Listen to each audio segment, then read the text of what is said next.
Assalamualaikum warahmatullahi wabarakatuh. Halo sobat, selamat datang di channel Rumah IT. Di video kali ini saya akan membahas cara instalasi aplikasi perpustakaan online berbasis web. Buat teman-teman yang sudah mempunyai aplikasi perpustakaan pro ini, masih banyak ya yang belum tahu cara instalasinya. Perlu teman-teman ketahui bahwa aplikasi ini dibikin menggunakan framework PHP CodeIgniter ya. Sebenarnya saya sudah membuat video ya cara instalasi CodeIgniter 3 di localhost secara umum ya, CodeIgniter secara umum. Intinya CodeIgniter sama aja ya untuk instalasinya.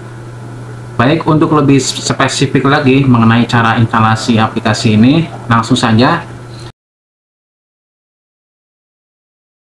Setelah teman-teman ekstrak, teman-teman akan mendapatkan folder seperti ini ya, sistem informasi perpustakaan pro ya.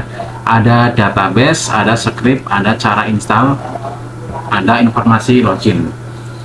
Oke, teman-teman buka yang folder script ini ya, buka.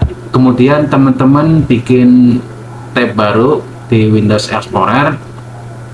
Teman-teman ke folder instalasi SAM ya. Kalau saya untuk SAM-nya di local D SAM 5. Oh ya, untuk sekedar informasi ya teman-teman, bahwa aplikasi ini menggunakan PHP 5 untuk running. Jadi pastikan teman-teman sudah menginstal SAM yang mendukung PHP 5 ya. Jika teman-teman kesulitan menemukan SAM yang mempunyai versi PHP 5,6, saya sudah sisipkan link downloadnya di deskripsi agar teman-teman bisa download. Baik, kembali lagi ke tutorial. Pertama-tama teman-teman harus aktifkan dulu ya SAM control panelnya. Kita cukup aktifkan dua service ini saja ya, Avast dan MySQL. Kita aktifkan ya sampai berwarna hijau. Pada folder instalasi SAM, di folder htdoc teman-teman bikin folder purpose ya, misalkan purpose. Kemudian semua file dan folder yang ada di dalam folder script ini teman-teman copy semua, letakkan di folder htdoc purpose. A few moments later. Setelah semua file di copy ke folder htdoc purpose, langkah selanjutnya teman-teman bikin database-nya. Caranya teman-teman buka browser, klik localhost php myadmin ya. Kita bikin database-nya via php myadmin. Kemudian teman-teman bikin database baru dengan nama purpose.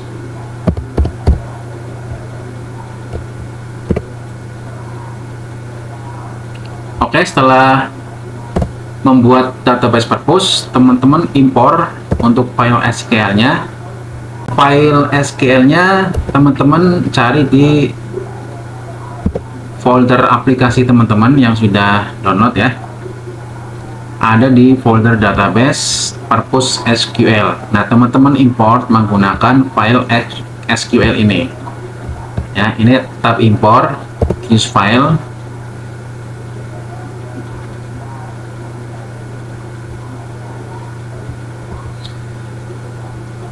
Kita arahkan ke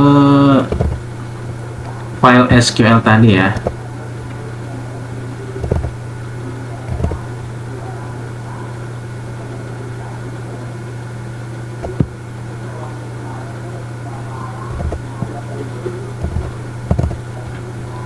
Kemudian kita klik kirim.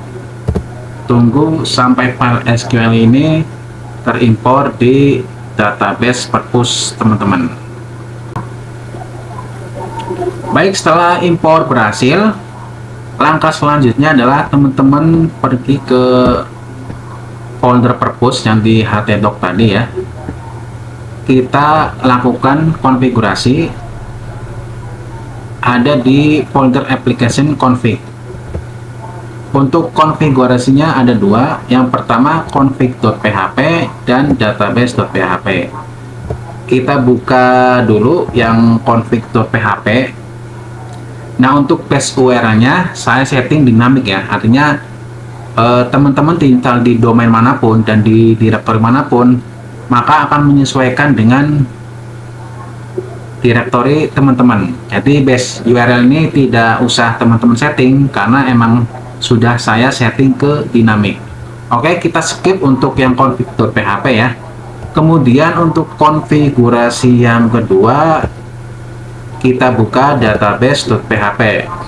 Nah, yang perlu teman-teman setting adalah yang ini nih. Hostname kita isi localhost, username kita isi root, password bila PHP admin teman-teman di password, maka tulis passwordnya di sini ya. Berhubung database MySQL saya nggak saya password, maka untuk passwordnya saya kosongin. Untuk databasenya teman-teman isi dengan nama database yang barusan kita bikin di PHP admin. Oke, jika sudah selesai, save ya. Konfigurasi sudah selesai, kita coba untuk mengaksesnya di browser. Kita akses ya menggunakan alamat localhost perpus.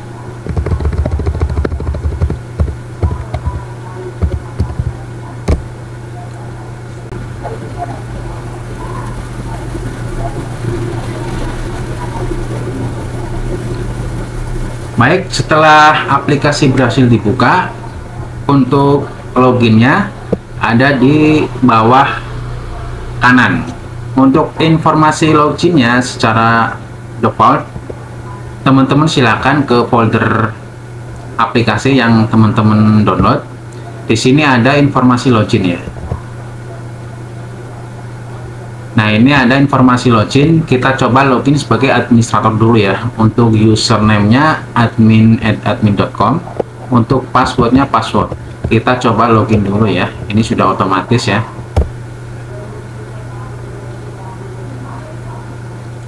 Nah, ini adalah untuk halaman dashboard admin. Kemudian kita logout. Kita coba login dengan akun yang satunya lagi, akun user ya. Nah, ini untuk panel loginnya. Kalau teman-teman balik ke halaman awal, tinggal klik kembali ya, localhost perpus. Kita coba untuk login user.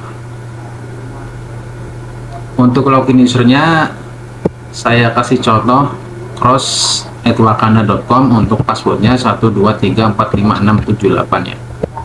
Kita coba login sebagai user. Nah, ini tampilan user ya. Nah, untuk instalasi sudah selesai ya, teman-teman sudah bisa gunakan aplikasinya. Selanjutnya saya akan bahas cara instalasi di hosting cPanel. Selanjutnya kita akan menginstal aplikasi Perpustakaan Pro di hosting cPanel. Baik teman-teman, silakan login ke klien area masing-masing ya. Di sini saya menggunakan provider hoster. Bisa masuk lewat akun cPanel langsung, bisa melalui klien area hosting. Sama saja ya. Selanjutnya kita pilih login ke cPanel.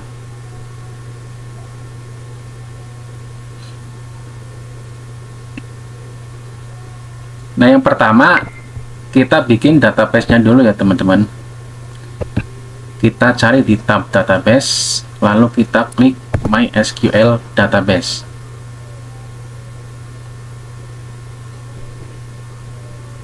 Oke, sebelumnya kita bikin catatan dulu ya, biar tidak lupa.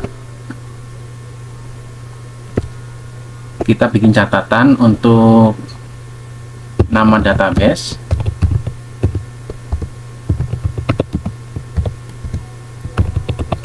username, dan password.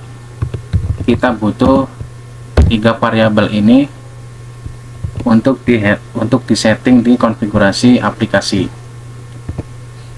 Pertama kita bikin database baru ya. Untuk baris sebelah ini adalah username cPanel kita ya. Jadi muncul secara otomatis, kita tinggal isi di sebelah kanannya. Ya, misalkan kita bikin nama databasenya perpustakaan. Nah, jadi untuk nama databasenya nanti if could create garis bawah perpustakaan. Selanjutnya klik create database. Oke, jika sudah kita copy ya di catatan kita, nanti akan kita gunakan untuk setting di aplikasi. Setelah bikin nama database, kita kembali lagi ke halaman database MySQL. Langkah kedua kita bikin usernya ya. Usernya misalkan if could create perpustakaan, nggak masalah ya. Untuk nama database dan nama user sama, itu tidak masalah. Nah, untuk passwordnya kita bikin ya yang cukup kuat.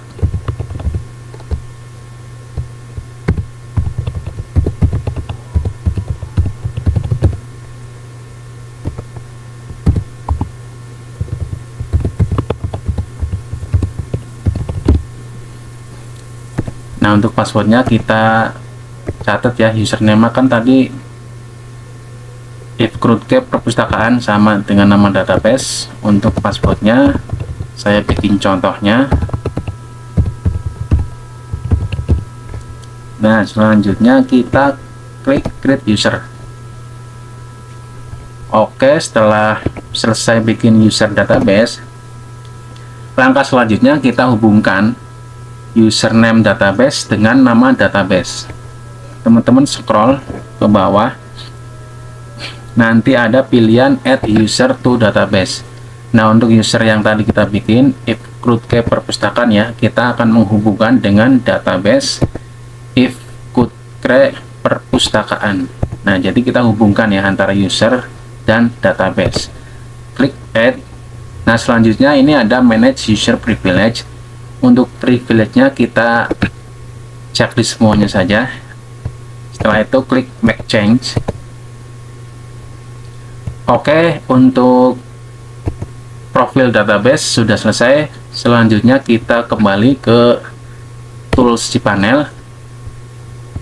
Kita akan import database menggunakan phpMyAdmin. Cari di tab database. Ya, di sini ada menu phpMyAdmin ya. Kita tunggu.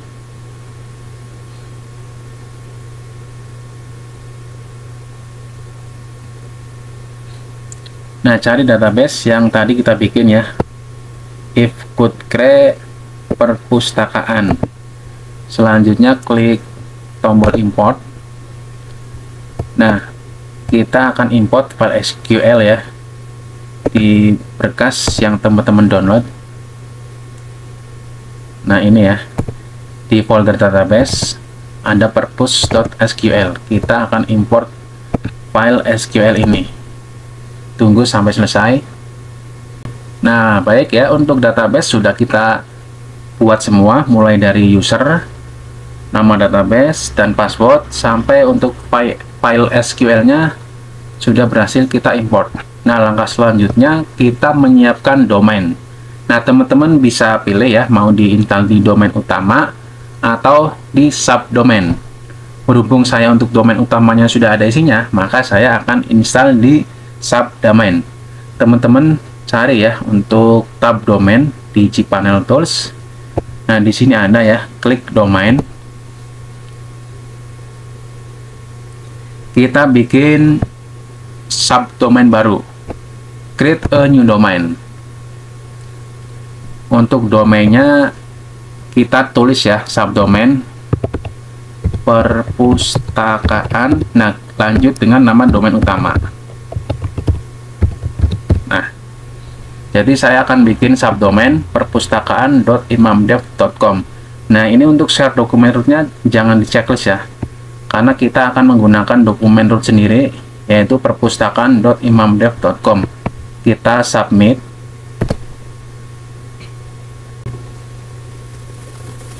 Oke, setelah selesai kita cek ya apakah subdomain kita sudah terdaftar. Kita cek, kebetulan saya punya banyak sekali ya subdomain. Nah, ini kan ada perpustakaan.imamdev.com ya. Kita masuk. Setelah kita bikin subdomain, kita balik lagi ke cPanel Tools ya. Kita pergi ke File Manager. Nah, sini ya File Manager. Kita akan upload shortcode atau script kita. Nah, kita arahkan ke directory subdomain kita tadi ya, perpustakaan.imamdev.com. Kita double klik. Nah, jangan lupa sebagian besar hosting kan ketika membuat subdomain baru, untuk file manajernya otomatis ada file CGI stripin dan htaccess. Kita hapus dulu semuanya. Pastikan benar-benar kosong isinya ya. Dan ketika teman-teman baru membuka cPanel, biasanya untuk settingannya perlu dilakukan adalah ini, untuk show hidden file kita checklist, sama disable character encoding kita checklist juga ya. Setelah itu kita kembali ke script perpustakaan kita ya. Di sini kan ada folder script, kita double klik. Nah, untuk semua script ini kita ekstrak dulu ya menjadi file zip yang nanti akan diupload ke file manager hosting. Untuk format zipnya, untuk format arsipnya jangan lupa kita setting ke zip agar bisa diekstrak di hosting. Karena kalau selain zip ya, misalnya RAR, itu tidak bisa diekstrak di hosting.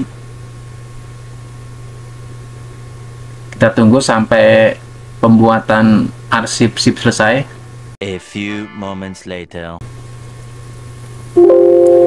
Baik, jika sudah selesai, kita kembali ke file manager hosting. Klik tombol upload. Nah, lalu tinggal kita drag and drop ya file script yang kita bikin zip tadi. Kita geser ke kotak upload. Tunggu sampai upload selesai ya.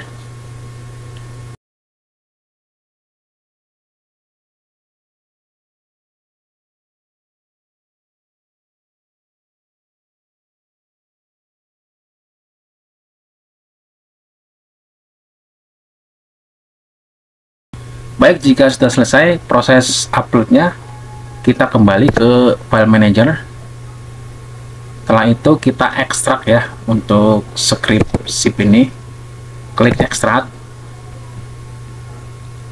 files.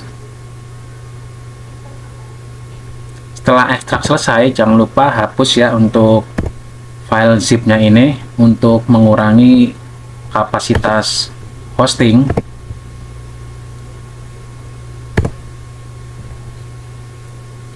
Selanjutnya ada yang perlu kita setting, yaitu database-nya ya. Klik pada folder application, config, database.php. Nah, untuk variabelnya ada 3 ya, yang perlu kita ubah: username, password, dan database. Kita isi profil database yang kita buat barusan. Untuk nama database-nya ikut perpustakaan. Untuk username-nya sama juga ya. Untuk password-nya kita masukkan.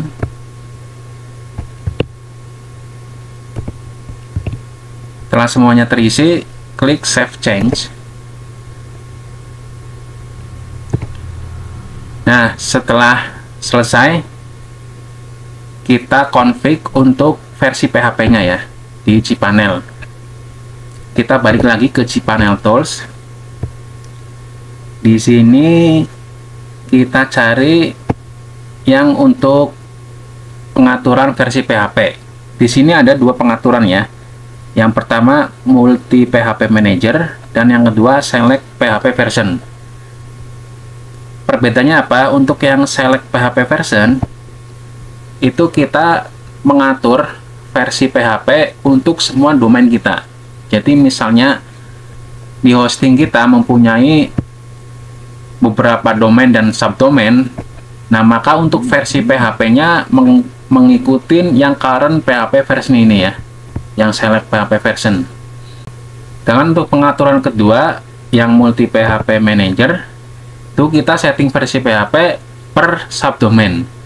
Ya, jadi untuk subdomain kita bisa bedakan untuk versi PHP-nya. Nah, misalkan ini kan saya banyak subdomain ya, dengan PHP version yang beda-beda, ada yang 7,4, ada yang 8.0. Nah, kita atur untuk aplikasi perpustakaan kita, ya, untuk keperluannya kan, untuk persyaratannya kan harus PHP 5,6 ya.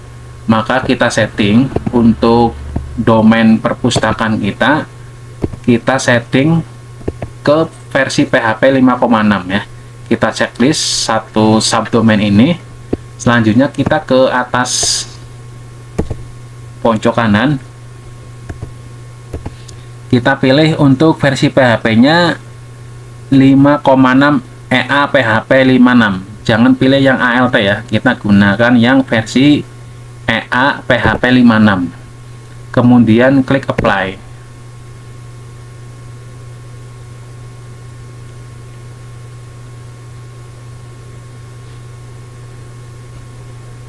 Baik, kita cek sekali lagi ya. Jadi untuk subdomain kita perpustakaan.imamdev.com itu sudah saya setting versi PHP-nya ke 5,6 EA PHP 56.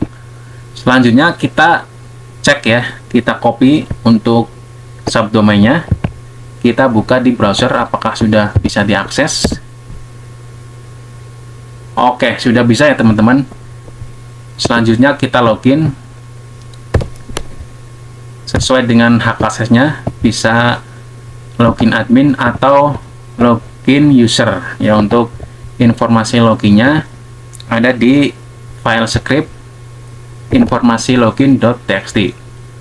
Oke, mungkin demikian ya cara install aplikasi Perpustakaan Pro baik di localhost maupun di hosting. Jika ada pertanyaan, silakan tinggalkan di kolom komentar. Terima kasih atas perhatiannya. Jangan lupa subscribe ya untuk mendapatkan informasi terbaru dari Rumah IT. Terima kasih. Wassalamualaikum warahmatullahi wabarakatuh.